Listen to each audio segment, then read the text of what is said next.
முடி கருகருன்னு நீளமாக அடர்த்தியாக வளரணும்னா இந்த இலையை யூஸ் பண்ணுங்கன்னு சொல்லி நான் ஒரு வீடியோ போட்டிருந்தேன். அதை பார்க்காதவங்க போயிட்டு செக் பண்ணி பாருங்கள்.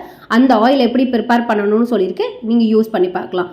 இதில் நேற்று பறிச்சுட்டு வந்த இலை எல்லாத்தையுமே இன்றைக்கி நம்ம க்ளீன் பண்ணிகிட்டு இருக்கோம். இந்த இலை பார்த்தீங்கன்னா ஃபுல்லாக பூச்சியாக இருக்குது, பழுத்த இலைங்களாம் இருக்குது. இதை க்ளீன் பண்ணுறது ஒரு பெரிய வேலை தான். எந்த விதமான சிரமமும் பார்க்காம இதை பார்த்து க்ளீன் பண்ணி உங்களுக்கு ப்ராடக்ட் கொடுத்துட்ருக்கோம்.